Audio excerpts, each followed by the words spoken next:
It's impossible to understand. How can such a thing happen? They know that children, women, and innocents are dying. They know it.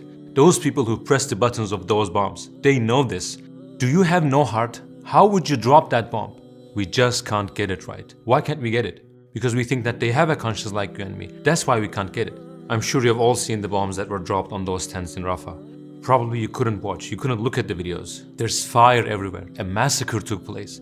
People are holding the dead bodies of their children in their arms. It's a terrible, horrible scene. We cannot even watch the videos here, but people are living those terrifying moments there. And of all the people watching these videos, who have the hardest time are the Palestinians who have relatives there. They look at the videos asking, is there someone I know among those burning bodies? They look at the faces and try to recognize their loved ones, praying, Inshallah, there is no one there that I know. They watch those scenes with these feelings. But don't be sad, don't be afraid, don't be demoralized. Because the Organization of Islamic Cooperation condemned what happened in yesterday's Rafah attack. Don't get upset. Why are you getting upset? Look, it was condemned. Now all these issues will be solved. We are extremely sad about what happened. But we are also sad about is the silence of these many sellout leaders of the Middle East. The silence of a huge part of the world. This makes us feel sad even more. The International Court of Justice says, stop the attacks. The court decisions are clear. But there's a spoiled child there. It doesn't stop, attacking again and again like a wild animal. If all the leaders of the Middle East together said, we are stopping the oil transfer, we are putting an embargo. I mean, all the countries around Israel in airspace and everything, if they impose an embargo, even the whole world joins this effort. If they say, enough is enough, stop killing children and women, innocent people are dying. If that spoiled child continues to say, I won't stop, I won't. And if they respond, okay, we're imposing an embargo on you as the entire world. What would happen in this case, do you know? Look, not even in 3 days, but maybe in just 1 day, you would see ceasefire. You would see Palestinian children start playing in the park. You would see those days. You would see the days without pain and sorrow. Look, just this, we will impose an embargo. No war, no rockets, no need for any other sanctions. Just an embargo and they would behave like a human in 1 day. But it doesn't happen. Why? Because it's not just Israel that is bad. There are sellout leaders, other plans, other benefits. That's why there is no unity. More or less, you know what happened. Israel wanted the Palestinians to move from north to south, and they did so. They changed their places 7-8 times and finally stopped at a camp. In Rafah, the area where Israel told them to stay, while people were sleeping, their tents were turned into a scene of fire. It is said that 8 rockets hit the area, and the scenes are terrible. I don't want to go into too much detail because it might upset you. 45 of our Palestinian brothers and sisters became martyrs. The number of injured is increasing, and the number of dead is also constantly rising. How strange, isn't it? They say, go south is the safe zone. Okay, they went to the safe zone, and there you start bombing civilians, innocent people. Just like Hitler directing people to a certain place and committing genocide there, right? It looks very similar. Like gathering people in gas chambers, you gather people in a specific area, you say that it's a safe zone. The international community also says it's a safe zone, that in the very place you call the safe zone, where those innocent people gathered, you start killing them. What happened? Did the rockets hit by mistake? 8 rockets. Were they all launched by mistake? A country like Israel with such advanced technology, a country that is capable of bombing with precision, did they do this by mistake? No. At first they were explaining this as Israel is defending itself. But now the massacre has grown so much and it started to become a genocide that it cannot be explained like that anymore. Look at the numbers. 15,239 children have died. 10,093 women have died. In total, 35,984 people have become martyrs. There are 8,643 injured and countless unimaginable traumas. The ones who didn't die actually died too. I say unimaginable traumas. Why? Because everyone you know has died. Can you live with that trauma? Can you be happy after all this? I came across a video of a child. Let's watch it together. فيصل أحمد الخالد كم عمرك؟ 5 سنين. أمي كانت حامل، طخوا أمي ببطنها، كانت حامل بالشهر السابع. وأبوك وين كان؟ أبوي كان نايم. ولما صحي؟ هو مات هو وأمي أسبوع واحد. في نفس اليوم؟ قدامك أنت شفت؟ قدام. شو صار قدامك؟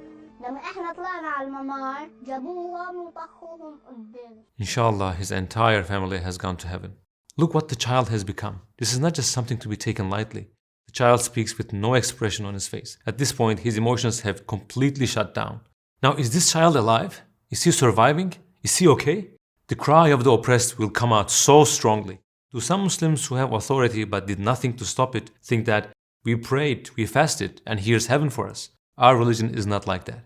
Have you ever studied the life of our Prophet ﷺ? Look at how compassionate our Prophet ﷺ was in his life. He would visit the house of a child whose birth had died to offer condolences. Our religion is not just about praying and fasting. Yes, there are obligatory and essential practices, but you cannot just say, I prayed and fasted. Okay, I will do whatever I want and oppress people. You cannot do this.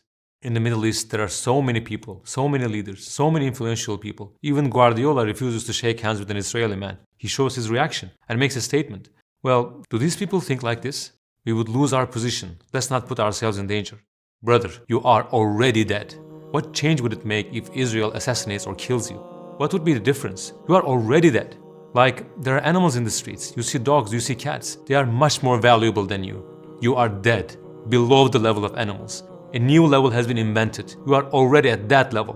What difference does it make if you live or not? Years later, when your grandchildren ask you, what did you do in those times, Grandpa? There was a genocide, something called the Palestinian genocide. Hospitals were bombed. Thousands of children died. What did you do at that time? Did you take an active role to stop it? Will you be able to say yes? Or will you say, I could have stopped that genocide or written something about it. I could have taken a stand, but I didn't. I was afraid. I was scared like a coward. I was afraid that I would lose my position or my financial benefits. Or let's take another group of people. Those who remain silent in this situation. Yes, they don't have authority, but people should show which side they take, right? Among the people who are celebrities, there are many silent ones too. I mean, you have an audience, you have followers. Because we believe that this issue will be resolved like this. It will be done by creating serious public pressure, right? Look at how strong the current public opinion is compared to before. Much stronger than on October the 7th.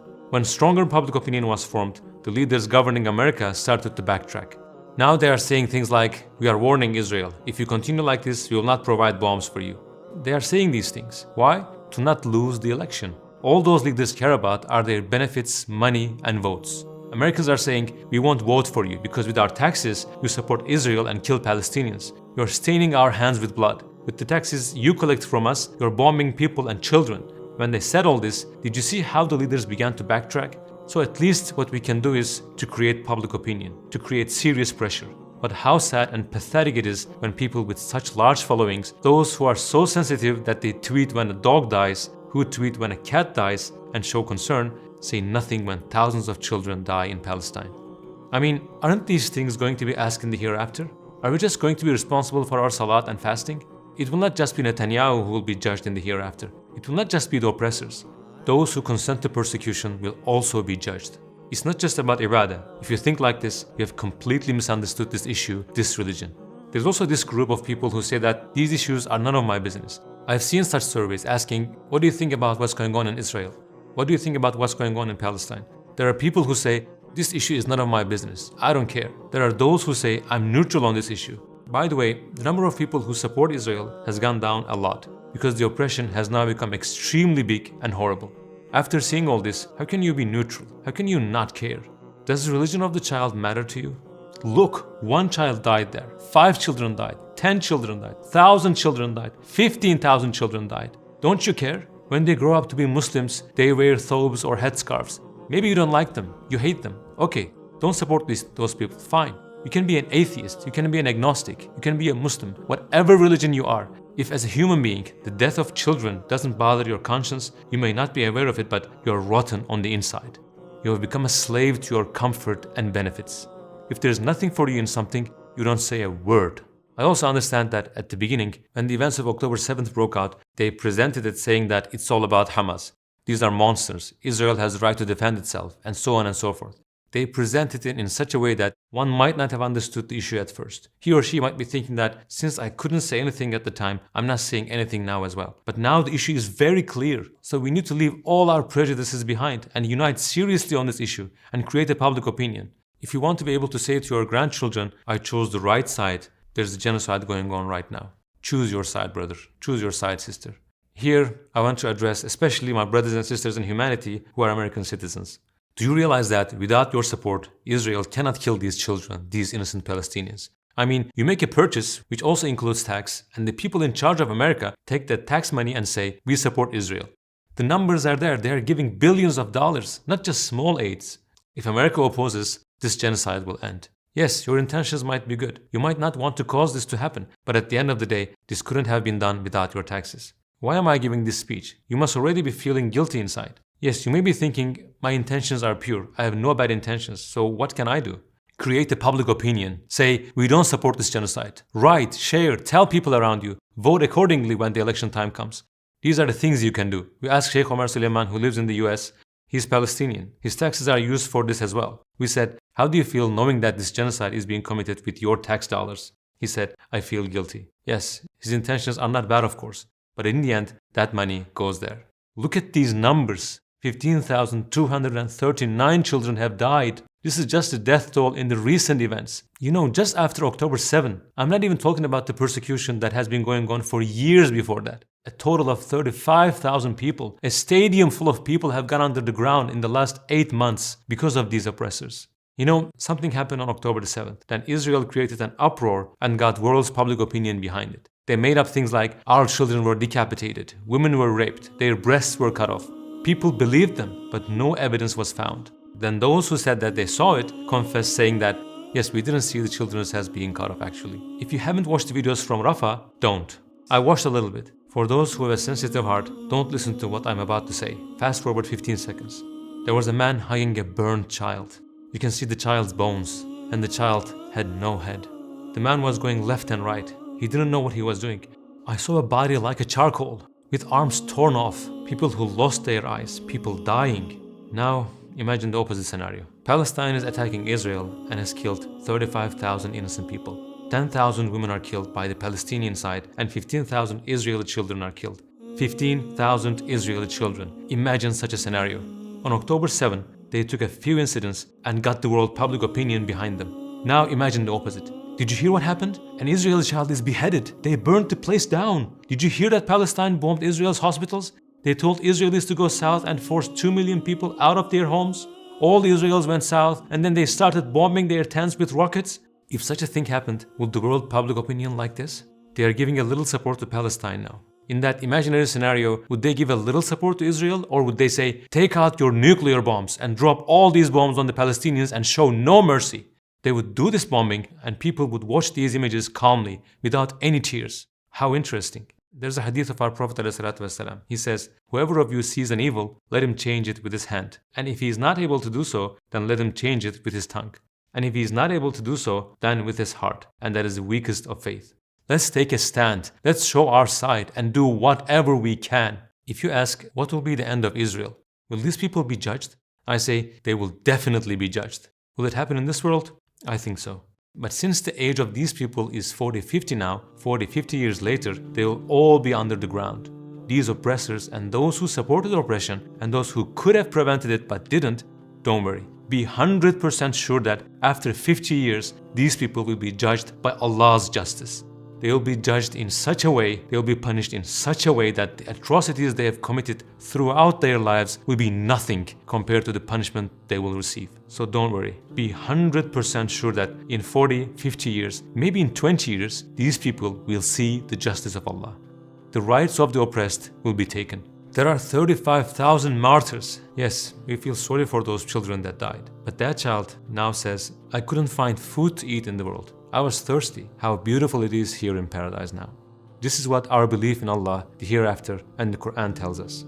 Right now, these 15,239 children are very happy.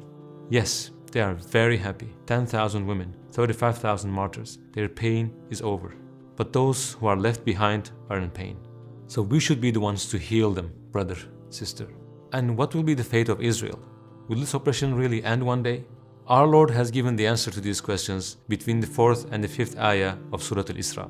The ayat say that the Jews caused corruption on the earth twice, and as a result of these, they were occupied twice. Their cities were destroyed and they were exiled. The first one was by the Babylonians in 598 BC, and the other one was by the Romans in 70 AD. And what is the relevance of these events for today? Allah says in the ayah addressing the sons of Israel, perhaps your Lord will have mercy on you, but if you return, we will return. Meaning, if you return to sin, we will return to punishment. He says, you will experience the same thing as you have experienced in the past.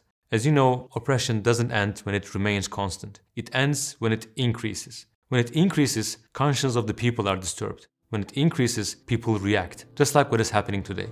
A public opinion is formed, a common conscience is formed, and that is how the persecution ends. There have been many oppressors on earth throughout history, and each time the fate of the oppressors has always been the same. Inshallah, it will be the same this time too. Let us do our part. Let us show our side. May Allah destroy all these oppressors, inshallah.